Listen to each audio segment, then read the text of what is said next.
오늘은 하나님의 뜻은 어디에? 라는 제목으로 하나님 말씀을 나누겠습니다. 올 연말에 가장 빈번한 사고 소식이 뭘까요? 단연 화재인 것 같습니다. 오늘도 아침에 뉴스를 보니까 또 빈 집에 5살 아이와 혼자 있다가 화재로 인해서 세상을 떠났습니다. 아마 지난주 또 그 전에도 보면 올해는 화재 사건이 참 많은 것 같아요. 화재는 결과적으로는 큰 피해를 입지만 대부분은 아주 작은 불씨로부터 시작을 합니다.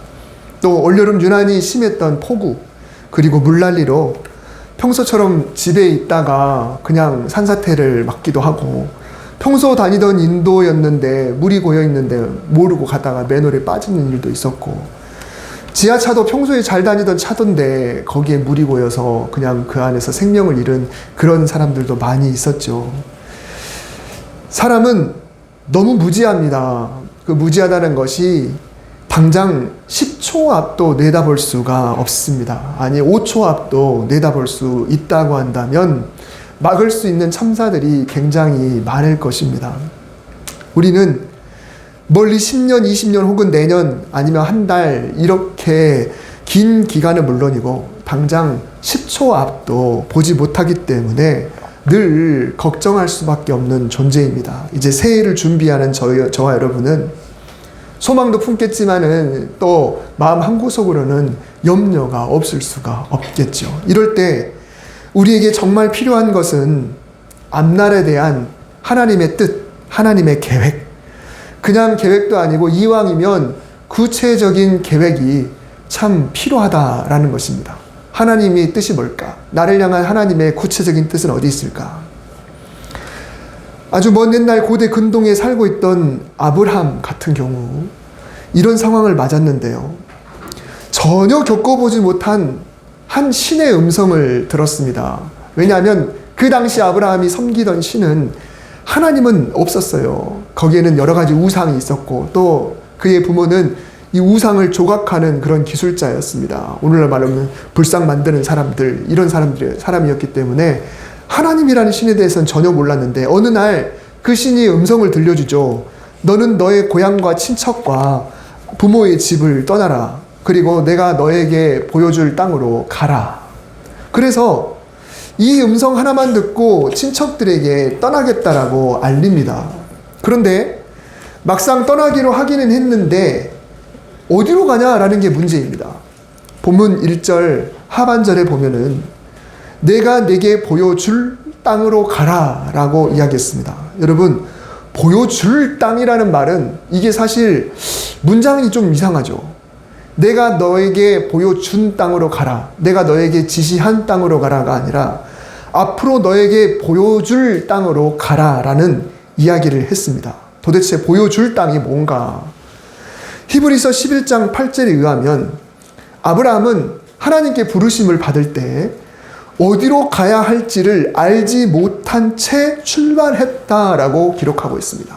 다시 말하면 아브라함은 하나님이 보여줄 땅이 어딘지를 알고 갔겠거니 이렇게 생각할 수 있겠지만 우리는 성경을 이미 알고 있으니까 그냥 아브라함이 갈대아 우를 떠나서 하란을 거쳤다가 가나안 땅으로 가는 그 여정이 아마 하나님이 아브라함에게 보여준 사인이 아닌가라고 생각하지만 히브리서에서는 분명히 이야기하고 있어요. 갈 바를 알지 못하고 그냥 출발을 해야 되는 거죠. 여러분, 우리가 가족이 어딘가 여행을 갔는데 아무런 계획 없이 자 갑시다라고 그냥 시동을 걸고 운전 출발부터 하면은 어떻게 돼요? 그렇게 무책임한 아빠가 어디 있습니까? 대부분은 목적지를 정하고 나서 움직이게 되어 있지 않겠습니까? 우리는 아브라함을 믿음의 조상이라고 말합니다. 그렇게 말하는 이유는 하나님을 믿고 말씀에 순종한 사람이기 때문에 그렇습니다. 그러면 아브라함에게 주어진 그 말씀이라는 게 뭘까요? 순종의 사람이라고 하는 그 말씀이라고 하는 게 뭘까요? 아브라함을 하나님이 처음 부르실 때 주신 말씀은 오늘 본문에 보면 크게 두 가지입니다. 하나는 가라라는 명령이고요. 다른 하나는 복이 될 거다라고 하는 약속입니다. 복을 받는다는 약속은 너무 좋죠. 근데 문제는 출발 명령인데 이 명령에 목적지가 없다는 것이 정말 큰 문제입니다. 목적지가 없는 곳을 향해 출발한다. 이 목적지는 하나님께서는 아직 비밀에 붙이셨기 때문에 사람의 영역이 아니라 그야말로 하나님의 영역 안에 있는 거예요. 사람은 전혀 모릅니다. 하나님만 알고 계시고 너는 그냥 가라고 막연하게 말씀하셨어요. 그래서 목적지는 언제나 하나님의 영역입니다. 우리로 놓고 말하면 우리가 앞으로 선택하게 될 게 무엇일지, 하나님이 우리에게 예비하신 것이 무엇인지, 내년의 계획이 무엇인지, 이 모든 계획의 영역은 하나님에게 있다. 나에게 있지 않습니다. 자, 그런데 문제는 뭐냐면 하나님의 영역이 목적지임에도 불구하고 우리의 관심사가 바로 그 목적지에 있기 때문에 그렇습니다. 우리의 영역이 아니고 하나님의 영역인데 우리는 그 영역, 하나님의 영역에 관심을 갖고 있다라는 것입니다. 도대체 어디로 가야 거기서부터 복의 계획이 진행될 것인가? 내 아이의 장래를 위해서 무엇을 가르쳐야 될 것인가? 어느 학교에 보내야 될 것인가? 어떤 직업을 내가 선택해야 되는가? 내가 이 사람과 결혼해야 되는가? 아니면 딴 사람을 기다려야 되는가? 언제 어디로 이사를 해야 되는지, 어떤 사업에 투자하고 어떤 주식에 투자하고 어떤 부동산을 구입해야 되는지, 이것이 무엇인지가 우리의 관심사인데 하나님이 그것을 속 시원하게 알려주시면 참 좋겠죠. 그런데 이것은 누구의 영역이라고요? 하나님의 영역이라는 겁니다. 만일 아브라함이 우리가 그렇게 알고 싶어하는 목적지에 대해서 거기에만 빠져서 거기에 묶여 있었다고 한번 생각해 봅시다. 자, 그러면 어떤 일이 벌어졌을까요? 아브라함에게 하나님이 복에 대한 약속을 굉장히 뒤에 많이 해주세요. 그렇지만 하나님 도대체 어디로 가야 하는지는 안 알려주셨네요. 거기로 가야 그 복을 받을 텐데 지금 동서남북 사방이 열려 있는데 어디로 가야 돼요? 안 알려주셨잖아요. 그 목적지를 알려주시기 전까지는 내가 한 발짝도 움직이지 않겠습니다 라고 만약에 생각하고 있었다. 자, 그러면 어떤 일이 발생할까요? 아마도 가라라는 명령에 전혀 출발하지 않았을 겁니다. 목적지를 내놓으시라고요. 왜 안 알려주세요? 왜 그냥 가라고 그러세요? 그러면 이 성경에 아브라함은 아마 기록되지 않았을 겁니다.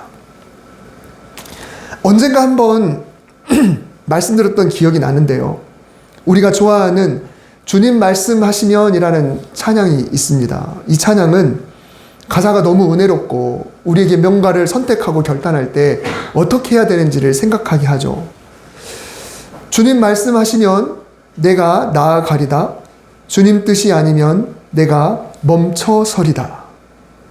나의 가고 서는 것 주님 뜻에 있으니 오 주님 나를 이끄소서.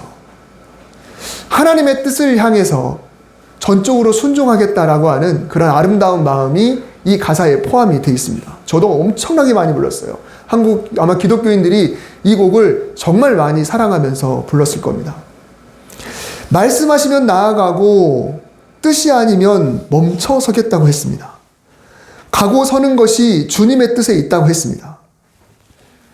그런데 자칫 잘못하면 우리가 이 가사대로 오해하게 되면은 우리는 한 걸음도 움직이지 못할 수가 있습니다. 왜냐하면 하나님이 말씀하시면 간다고 했는데 우리의 경험상 우리가 살아가면서 하나님이 내 어떤 선택에 있어서 구체적으로 이거 해 말아라고 해주는 경우가 거의 드물기 때문에 그렇습니다. 하나님께서 나의 앞에 당면한 문제에 대해서 구체적으로 방법을 잘 안 알려주세요. 그럼 말씀대로 가라고 하면 가고 서라면 하면 서야 되는데 실제로 그게 쉬운가? 내가 이 사람과 좋은 관계로 만나고 있는데 하나님 계속 기도하는 거예요. 주님께서 이 사람이 좋다고 말씀하시면 제가 결혼을 전제로 정식으로 교제하겠습니다. 내가 이 지역으로 이사하려고 하는데 하나님이 말씀해 주시면 제가 이사를 하겠습니다. 제가 여기서 지금 어디론가 떠나려고 하는데 하나님이 말씀해 주시지 않으면 저는 안 움직이겠습니다. 뜻이면 가고 뜻이 아니면 멈춰서겠습니다. 여러분, 하나님께서 이런 것에 대해서 구체적으로 얼마나 응답을 해 주십니까? 물론 지금도 하나님은 때에 따라 누군가에게 여러 가지 방법으로 사인을 해 주시기도 하지만 우리가 바라는 구체적인 그 목적지를 속 시원하게 하나님이 말씀을 해 주시고 가라 말아라 라고 해답을 내리는 경우가 거의 없다라는 것이죠. 만약에 모든 사람이 구체적인 답을 알고 있다고 한다면 영화에 그런 게 자주 나오죠. 미래를 아는 사람, 시간 여행하는 사람. 그러면 모든 사람이 다 하나님의 말씀에 의해서 선택할 수 있다. 하나님이 때에 따라 이것은 이걸 사야 되는가, 이때는 가야 되는가, 이때는 이 버스를 그냥 보내야 돼, 사고 날 거야. 뭐 이런다거나 하나님이 그걸 다 알려주신다고 생각해 보세요. 자, 그러면 오히려 사람이 그것을 악용하도록 사단이 분명히 개입할 겁니다. 결국 세상은 큰 혼란에 빠지고야 말 거예요. 그래서 이 찬양의 핵심은 후반부에 있어요. 뜻하신 그곳에 나 있기 원합니다. 이끄시는 대로 순종하며 살리니 연약한 내 영혼 통하여 일하소서. 주님 나라와 그 뜻을 위하여. 내가 원하는 목적지가 아니라 바로 주님의 나라와 그 뜻이라고 하는 것을 최종 목적지로 삼고 싶습니다라고 하는 찬양인 거죠. 그냥 구체적으로 이거 해 마라, 가 마라, 멈춰 출발 이것이 아니라 내가 주님 나라와 그 뜻을 위하여 살아가는 과정 속에서 하나님이 연약한 나를 통해서 일해 주시고 그러다 보면 어느 순간에 하나님이 뜻하신 그곳에 내가 와 있겠다. 하나님이 뜻하시는 그곳에 어느 순간 돌아보니까 아, 이곳이 바로 하나님이 나에게 원하셨던 그 장소, 그 시간, 그 선택이었다는 것을 내가 알기를 원합니다. 라고 하는 어떻게 보면 거꾸로 불러야 더 은혜로운 그런 찬양이 되는 것이죠. 자, 그러면 주님의 나라와 그 뜻이 도대체 무엇일까요? 예수님께서 가르쳐 주신 기도 속에도 아버지의 나라와 뜻, 그것이 이루어지다라고 그런 기도를 드리죠. 성경에서 하나님께서 말씀하시는 하나님의 뜻은요, 사실 우리가 바라는 그런 관심사, 내 생활 속에서 어떤 목적지 같은 것과는 사실 굉장히 수준이 다릅니다. 하나님의 모든 뜻은요, 가장 큰 뜻이 뭔가요? 모든 열방과 온 인류, 이 세계가 하나님 앞에 돌아와서 하나님을 예배하고 하나님과의 단절됐던 관계가 회복되고 그래서 이 세상의 많은 영혼들이 하나님을 찬양하는 그것이 바로 하나님의 뜻이에요. 하늘에서 모든 천사가 하나님을 찬양하는 것 같이 온 민족과 열방이 구원받아서 각 민족의 언어로 하나님을 전심으로 찬양하는 그 날이 바로 하나님이 원하시는 뜻이죠. 가장 큰 뜻입니다.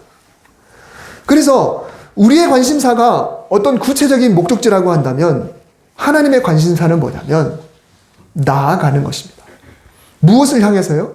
하나님의 나라와 그 뜻, 온 세상이 구원을 얻기까지 쉬지 않으시는 하나님의 뜻을 나의 가장 커다란 목표로 삼고 나아가는 것, 이것이 바로 하나님의 가장 큰 관심사라는 것입니다. 축구 경기장에서 선수들은 늘 감독의 지시에 따라야만 하는 사람이에요. 그러면 선수가 감독의 지시를 따른다라고 하는 것이 무엇을 말할까요? 큰 그림이죠. 큰 그림. 이미 훈련을 통해서 포지션을 정해서 그 위치에서 어떻게 해나가야 된다. 그리고 결국은 승리를 목표로 공격수는 공격수답게, 수비수는 수비수답게 하는 것이 감독의 지시에 따르는 거거든요. 그런데 만약에 공격수가 기가 막힌 패스를 받아서 골키퍼하고 1대1의 찬스를 만났다고 생각해 봅시다. 아주 급박한 순간이어서 단 1, 2초 만에 골이냐 아니냐가 결판이 나는 그런 상황인데 선수가 만약에 이런 생각을 한다면 어떨까요? 나는 늘 감독의 지시에 따르는 선수다. 내가 감독의 지시에 따른다는 것은 지금 이 결정적인 순간에 감독이 내가 어떻게 했으면 좋겠는지 그거를 좀 물어봐야 되겠다. 감독님, 저 골키퍼의 약점은 어딜까요? 공중으로 뜰까요? 아니면 땅볼로 때릴까요?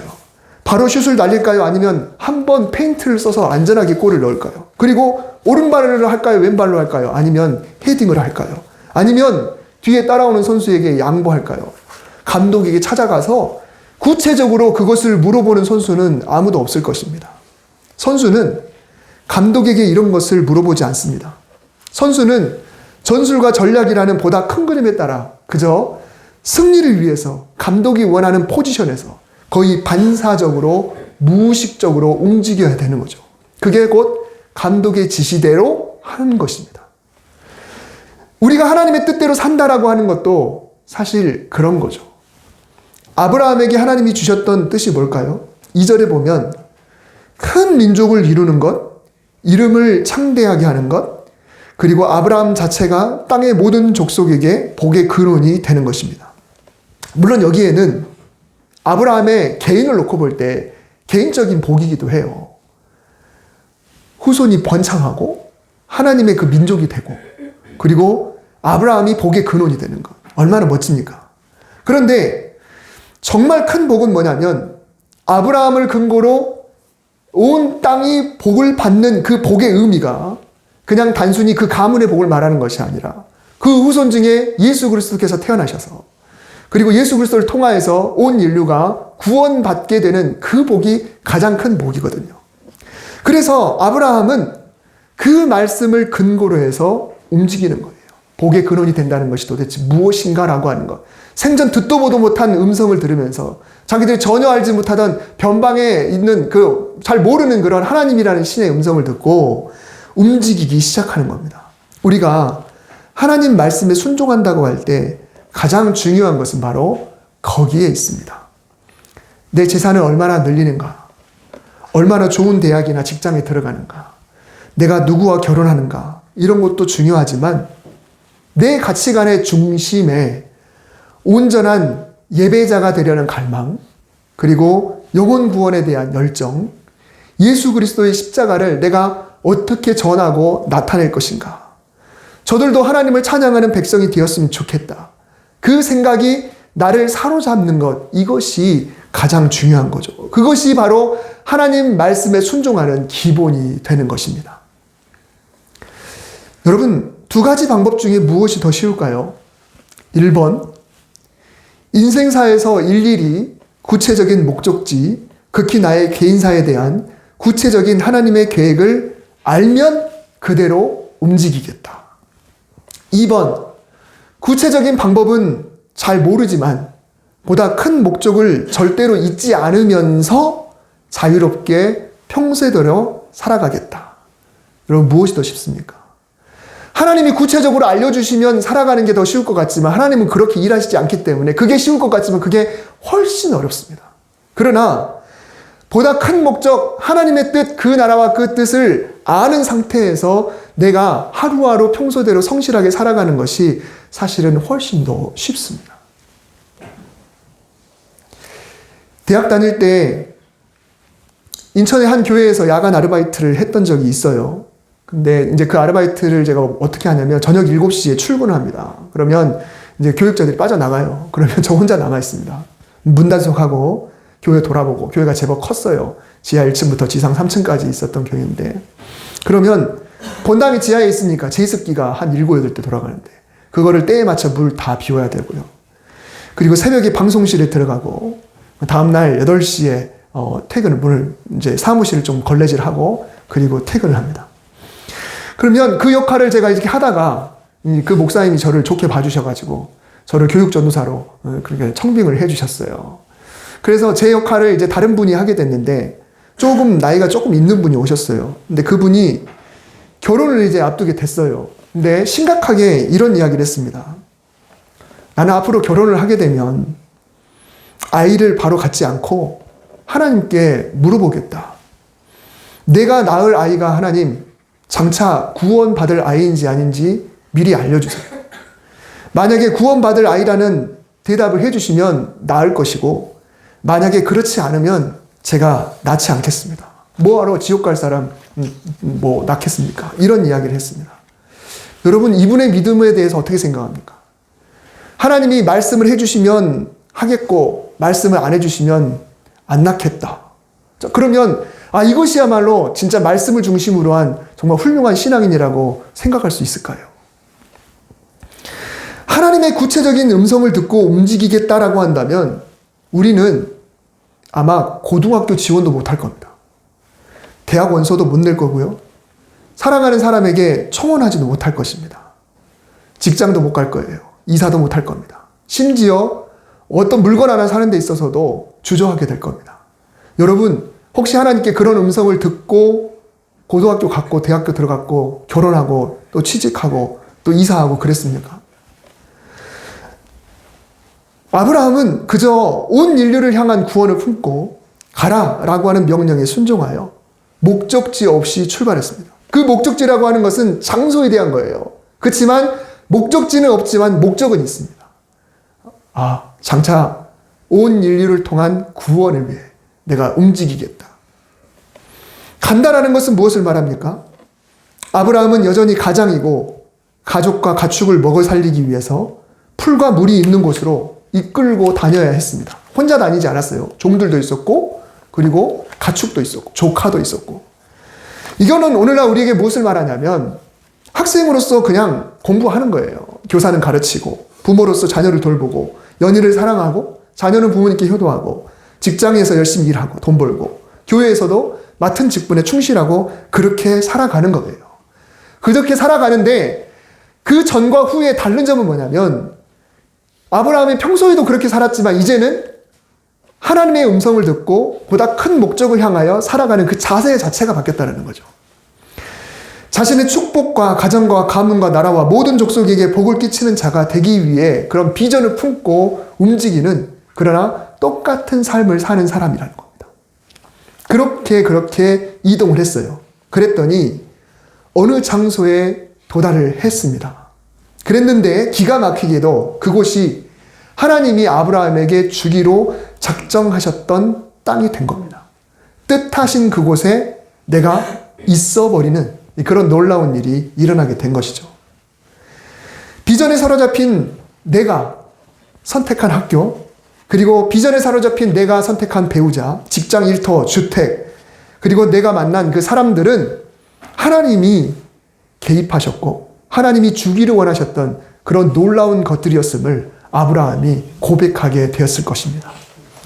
이미 온 세상 구원을 위한 하나님의 마음을 가지고 그것을 위해서 평생을 예배자로 살아야겠다라고 결단하고 그것을 비전으로 품는 사람이라고 한다면, 그리고 그것을 최우선으로 두고 그 열정에 사로잡혀 있는 자라고 한다면 그가 가는 곳에 당연히 하나님이 손을 들어주실 수밖에 없는 거예요.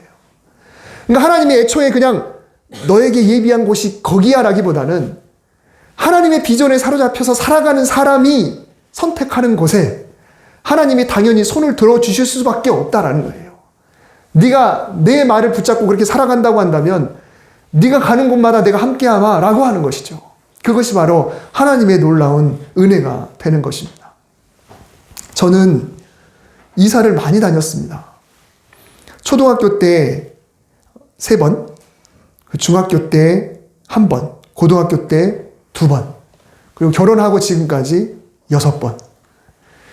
지금 내 집을 가지고 계신 분도 있고 그렇지 못한 분들도 계시겠는데, 만일 평생에 내가 살게 될 집이 어디라고 미리 알게 된다라고 한다면 그 집을 얻기 전에 다른 집들에 대해서는 아마 최선을 다하지 않을 확률이 높습니다. 앞으로 12년 후에 어디에 있는 그 집이 네 집이야 라고 하나님이 미리 알려주신다. 그러면 지금 살고 있는 집 그리 열심히 가꿀 필요도 없고 그렇게 열심히 투자할 필요도 없고 최선을 다할 필요도 없지요. 꾸며도 적당히 꾸미고 뭔가를 설치하거나 또 구조 변경하는데도, 그리고 거기다 돈을 투자하는 것도 꺼릴 겁니다. 저도 마찬가지예요. 저도 사택에서 살아왔기 때문에 그냥 제가 하고 싶은 대로 이것저것 막 그냥 리모델링을 한다거나 뭐 벽을 뚫어버린다거나 뭐 이런 거 못합니다. 그냥 그렇게 사는 거죠. 하나님께서 75세의 아브라함을 부르시면서 그 순간에 네가 100세의 아들을 낳을 것이다 라고 구체적으로 속 시원히 말씀을 해주셨으면 어땠을까요? 그러면 훨씬 나을 텐데, 그러면 속 끓이지 않고 그렇게 살았을 텐데, 이렇게 생각할 수도 있지만, 하지만 결론을 놓고 보면 결코 아브라함에게 그게 유익할 수가 없어요. 만약에 때를 알고 대상을 알았다면 아브라함은 긴장 없이 살았을 겁니다. 하나님께 더 의지하고 더 붙잡을 필요도 없어요. 어차피 그때 되면 그럴 건데 라고 하는 거죠. 아마도 모든 것을 소중히 바라보지 않았을 수도 있습니다. 모든 만남에 대해서 소중하게 여기지 않았을 수도 있어요.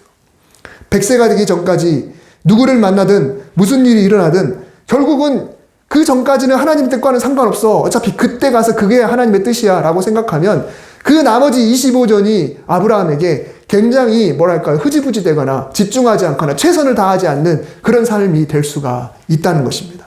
소중히 여길 하등의 이유가 없습니다. 그러니 우리가 때를 아는 것과 모르는 것을 놓고 보면 어떻게 보면 때를 모르는 것이 오히려 더 우리가 매번 최선을 다할 이유가 될 수가 있는 것입니다. 때를 모르니 모든 것에 하나님의 뜻을 대입해 보는 겁니다. 모든 사람에게 하나님의 뜻을 생각해 보는 거예요. 아, 이 사람과의 만남에서 하나님이 어쩌면 내가 최선을 다하기 원하실 거야. 왜냐하면 이 만남이 하나님의 뜻일지도 몰라. 내가 어디 갔을 때, 직장에 들어갔을 때, 아유, 내가 나중에 10년 후에 사업할 때 그것이 하나님의 뜻일 거니까 여기 있는 동안은 대충 있다가 그냥 가지. 라고 어쩌면 내 직장 생활에 최선을 다하지 않을 수도 있습니다. 때를 몰랐기 때문에 25년을 아브라함은 긴장을 늦추지 않을 수가 있었고 매일 이런저런 일들을 겪고 사람을 만나면서 아, 이것이 과연 하나님의 뜻 안에 있는 것일까? 라고 생각하면서 하나님 앞에 성실한 삶을 살았을 것이다 라는 것입니다. 그러니 때를 모르는 것은 하나님의 어떤 무심함이나 또 하나님의 심술이라든가 그런 것이 아니고 오히려 최선을 다해 하루하루를 살게 하신 하나님의 섭리다라고 우리가 생각해 볼 수가 있습니다. 명확하게 모르기 때문에 모든 상황과 사람의 하나님의 뜻을 대입하면서 소중히 여기라 라는 것입니다. 나는 여기 이렇게 있을 사람이 아니야. 하나님이 결국 나에게 좋은 거 예비하셨는데 그때가 진짜야 라고 생각한다면 오늘 나는 하나님 앞에 최선을 다해 살아갈 수가 없는 것입니다. 그래서 신앙은 기다림입니다. 언제일지 모르는 때를 기다리며 소망으로 매일을 하루하루를 살아가는 것입니다. 25년은 단숨에 오는 것이 아니에요. 하루가 쌓여서 100세가 되는 겁니다. 그 하루하루를 아브라함이 살아가는 것이죠. 우리가 섬기는 교회도 마찬가지입니다. 우리 교회도 지금 이곳에서 오늘 최선을 다하는 거예요. 내가 어떤 직분을 가지고 있든지 그 상황에서 최선을 다하는 겁니다. 만약에 제가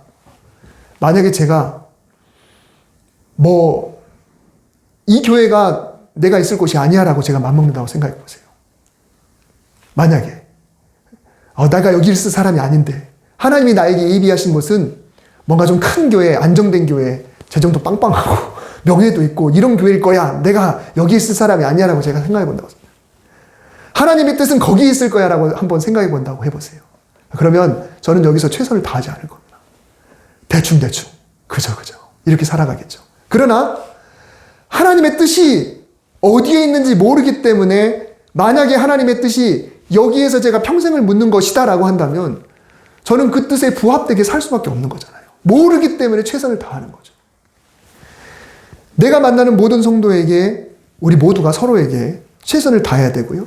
왜냐하면 거기에 하나님의 뜻이 있기 때문에 그래요. 주님 가르쳐 주신 기도처럼 아브라함이 품었던 비전처럼 나를 통해서 하나님의 나라가 임하게 해달라며 영혼이 나를 통해서 살 수 있게 해달라며 복음이 나를 통해서 전파될 수 있게 해달라며 우리 교회를 통해서 많은 영혼이 예배자가 되게 해달라며 그렇게 하루하루 한 주 한 주를 살아가는 것이 곧 하나님의 뜻 안에 살아가는 것이 되는 것입니다. 그래서 그것을 위해서 기도하는 거예요. 내년을 우리가 생각하는 이 시점입니다. 불과 몇 시간 남지도 않았네요. 그러면 여러분 내년에 우리에게 임할 하나님의 뜻이 뭘까요? 그러면 내년 연말쯤 다시 1년쯤 지났을 때 하나님 그때쯤에는 이런 일이 있었으면 좋겠습니다. 저런 일이 있었으면 좋겠습니다. 이런 좋은 뜻, 좋은 아름다운 소망들을 품으세요. 그건 감사할 일입니다. 그러나 그날은 그때만 있는 게 아니라 우리가 당장 1월 1일 첫 시간부터 하루하루를 성실하게 살아가야 그날이 오는 거죠. 하나님의 뜻이 어디에 있는지 모르기 때문에 오히려 우리는 더 기쁨으로 더 감격하며 즐겁게 행복하게 살아갈 수가 있게 되는 것입니다. 우리는 올해도 최선을 다했어야 했고 새해도 최선을 다해야 합니다. 근데 그렇다고 별반 다를 게 없어요. 아브라함 똑같이 가장으로서 아내 돌보고 종들 치고 그리고 목자로서 이렇게 생활하고 조카도 돌보고 그저 이동하면서 성실하게 살았던 것처럼 우리는 또 그냥 있는 곳에서 성실하게 살아가면 됩니다. 그러면서 하나님이 원하신 그 큰 뜻을 마음에 품으면서 하루하루를 살아가는 것입니다. 그러다 보면 어느 순간에 내 뜻이 하나님의 뜻 안에 있었다는 고백이 저절로 나올 겁니다. 아, 여기가 하나님의 뜻이었네. 왜요? 하나님의 사명에 붙잡혀 살아가는 사람은 하나님이 손을 들어주시기 때문에 그렇습니다. 그래서 그런 놀라운 일들이 여러분 내년의 삶 속에 정말 구체적으로 함께 하시기를 주님의 이름으로 축복합니다. 기도하겠습니다. 하나님, 한 해 돌봐주시니 감사합니다. 우리가 과연 하나님의 뜻 안에 있었는지 우리 스스로 돌아보고 내년에도 하나님의 뜻 안에 있게 하여 주시옵소서. 구체적인 것을 우리는 바랍니다만 오히려 구체적인 것은 안 알려주시기에 우리는 더 최선을 다할 수 있습니다. 때로는 그것이 실패일 수도 있고 아픔일 수도 있겠지만 그 아픔마저도 하나님의 우리에게 최선을 다했기 때문에 잘했다라고 하는 칭찬의 도구가 될 수 있도록 주여 축복하여 주시옵소서. 하나님, 새해가 되면 또 많은 것들을 고민하게 되고 특별히 우리 학생들은 상급 학교로 또 한 학년씩 올라가는 그런 과정이 있습니다. 주님 도와주시옵소서. 새로운 대학교에 갈 친구들, 또 새로운 고등학교에 갈 학생들, 주님 축복하여 주시옵소서. 또 새로운 반을 만난 학생들, 좋은 선생님들, 좋은 친구들 만나게 하시옵소서. 새로운 길을 개척하며 나아가는 우리 모두가 하나님 안에 있게 하여 주시옵소서. 예수님의 이름으로 기도드립니다. 아멘.